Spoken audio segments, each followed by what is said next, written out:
Hey everyone, welcome back to my channel. ಅಮೆಝಾನಿಂದ ಮೈಕ್ನ order ಮಾಡಿದ್ದೆ, ವೈರ್ಲೆಸ್ ಮೈಕು. ಬಟ್ ಡೆಲಿವರ್ ಆಗಿರಲಿಲ್ಲ. Maybe the pin code issue ಆಗಿದೆ ಅಂತ ಅಂದ್ಕೊಳ್ತೀನಿ. ಹೇ ಎವ್ರಿವನ್, ಗುಡ್ ಮಾರ್ನಿಂಗ್. 6:30 ಆಗಿದೆ, ಬೆಳಗಿನ 6:30. ಸ್ಕೂಲ್ ಇಲ್ಲದೆ ಇರೋದ್ರಿಂದ ಬೇಗ ಎದ್ದೇಳೋದಕ್ಕೆ ಬೇಜಾರಾಗ್ತಿದೆ. ಸೊ ಹಾಗಾಗಿ ಸ್ವಲ್ಪ ಲೇಟಾಗಿ ಎದ್ದೇಳ್ತಾ ಇದ್ದೀನಿ.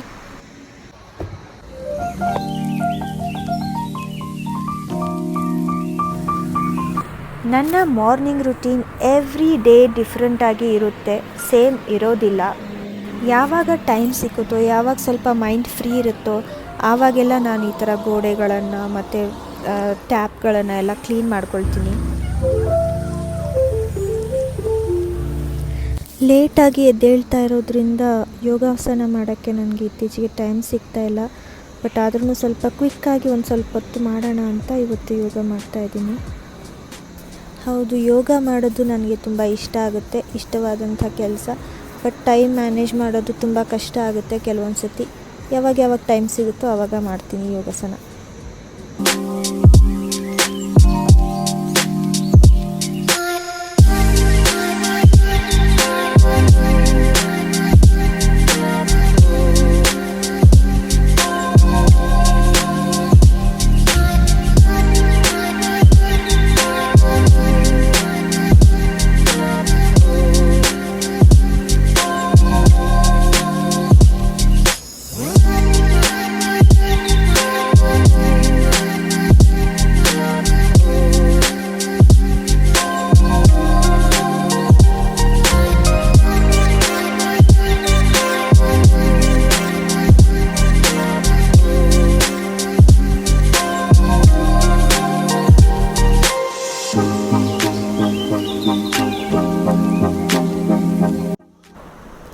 ಮಗಳಿಗೆ ಓದಿಸ್ಬೇಕು.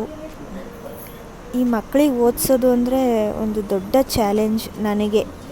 ಬಿಕಾಸ್ ನಾನು ತುಂಬ ಸ್ಟ್ರಿಕ್ಟ್ ಮಾಮ್ ಅಲ್ಲ, ಅಥವಾ ಸ್ಟ್ರಿಕ್ಟಾಗಿ ನನಗೆ ಟ್ರೀಟ್ ಮಾಡೋಕ್ಕೆ ತುಂಬ ಕಷ್ಟ ಆಗುತ್ತೆ ಮಕ್ಕಳ ಜೊತೆಗೆ.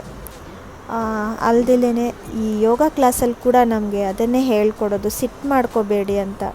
ನಂಗೆ ಸಿಟ್ಟು ಬರೋದಿಲ್ಲ, ಬಟ್ ಒಂದೊಂದು ಸತಿ ಅನಿಸುತ್ತೆ ಸಿಟ್ಟು ಮಾಡಿ ಸ್ಟ್ರಿಕ್ಟಾಗಿಟ್ರೆ ಮಕ್ಕಳು ಚೆನ್ನಾಗಿ ಒಳ್ಳೆ ಬುದ್ಧಿ ಕಲಿತಾರೆ ಅಂತ ಅನಿಸುತ್ತೆ. ನಿಮಗೇನು ಅನಿಸುತ್ತೆ? ನಿಮ್ಮ ಒಪಿನಿಯನ್ ಏನು? ನೀವು ಹೇಗಿರ್ತೀರಾ ಕಮೆಂಟಲ್ಲಿ ತಿಳಿಸಿ. ಇದೇನು? ರಾಮ್ ರಾಮ್. ರಾಮ್ ನೆಕ್ಸ್ಟ್ ಇದೇನು? ದಿಯಾ ಅನು ಸೀತಾ. ಏನು ಮಾಡ್ಬೇಕು ಅದನ್ನು? Arrange the names as per alphabetical order. RDAS ಯಾವ್ದು ಬರ್ತೈತಿ? ಗೊತ್ತಾಯ್ತು. ಏನದು? ಎ ಅನ್ಕೊಂತ ಬರೀ. ಯು ಅಲ್ಲ, ANU ಹೌದಿಲ್ಲ?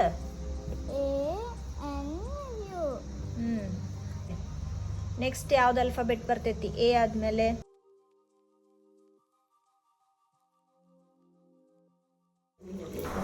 ಅಡುಗೆ ಮಾಡುವಾಗ ಸಾರು ಒಂದು ಮಾಡಿರಲಿಲ್ಲ. ಸೊ ಕ್ವಿಕ್ಕಾಗಿ ಏನು ಮಾಡೋದು ಅಂತ ಯೋಚನೆ ಮಾಡಿದಾಗ ಮಜ್ಜಿಗೆ ಸಾರು ಮಾಡೋಣ ಅಂತ ಅನ್ನಿಸ್ತು.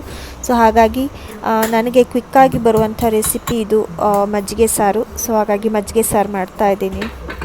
ತುಂಬ ಬೇಗ ಆಗೋಗ್ಬಿಡುತ್ತೆ. ಮಜ್ಜಿಗೆ ಮಾಡಿಟ್ಕೊಂಡು ಈ ಮೆಣಸಿನ್ಕಾಯಿ ಮತ್ತು ಬೆಳ್ಳುಳ್ಳಿ ತಡ್ಕ ಕೊಟ್ಬಿಟ್ರೆ ಮುಗ್ದೋಗ್ಬಿಡುತ್ತೆ. ಸ್ವಲ್ಪ ಹಿಂಗೆ ಹಾಕ್ಕೊಂಡ್ರೆ ಸೂಪರಾಗಿ ಟೇಸ್ಟಿಯಾಗಿ ಒಂದು ಮಜ್ಜಿಗೆ ಸಾರು ರೆಡಿ ಆಗಿಬಿಡತ್ತೆ. ಮತ್ತೆ ಮಾಡಿರೋದು ಈ ಹಸಿಮೆಣಸಿನ್ಕಾಯಿ ಪೇಸ್ಟ್ ಇತ್ತು, ಚಟ್ನಿ ಇತ್ತು. ನಾನು ಅದನ್ನೇ ಯೂಸ್ ಮಾಡ್ಕೊಂಡಿದ್ದೀನಿ ತಡ್ಕಾಗೆ. ಈ ಮಜ್ಜಿಗೆ ಸಾರು ನಮ್ಮ ಮನೆಯಲ್ಲಿ ಎಲ್ರಿಗೂ ಇಷ್ಟ ಆಗುತ್ತೆ. ಹಾಗೇ ಇದನ್ನು ಒಂದು ಗ್ಲಾಸಲ್ಲಿ ಹಾಕ್ಕೊಂಡು ಕುಡಿಯೋಕ್ಕೂ ಆಗುತ್ತೆ. ತುಂಬಾ ಚೆನ್ನಾಗಿರುತ್ತೆ.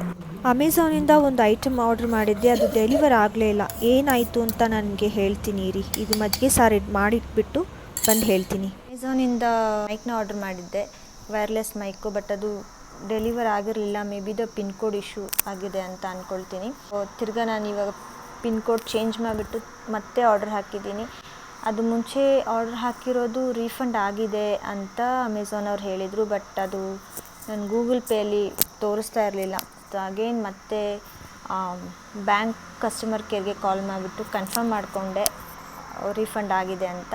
ಹಾಗಾಗಿ ಮತ್ತೆ ಆರ್ಡ್ರ್ ಹಾಕಿದ್ದೀನಿ. ಯಾವ ಮೈಕ್ನ ಆರ್ಡ್ರ್ ಮಾಡಿದ್ದೀನಿ ಅಂತ ನಿಮಗೆ ತೋರಿಸ್ತೀನಿ. ಇದು wireless mic. Once I receive ಹೇಗಿದೆ ಅಂತ ನಾನು ನಿಮಗೆ ಹೇಳ್ತೀನಿ. Thanks for watching. ಈ ವಿಡಿಯೋ ನಿಮಗೆ ಇಷ್ಟ ಆಗಿದ್ದರೆ ವಿಡಿಯೋನ ಲೈಕ್ ಮಾಡಿ ಆ್ಯಂಡ್ ಚಾನಲ್ನ ಸಬ್ಸ್ಕ್ರೈಬ್ ಮಾಡಿ ಅಂತ ಹೇಳ್ತಾ ಇವತ್ತಿನ ವ್ಲಾಗ್ನ ಮುಗಿಸ್ತಾ ಇದ್ದೀನಿ. Take care and bye.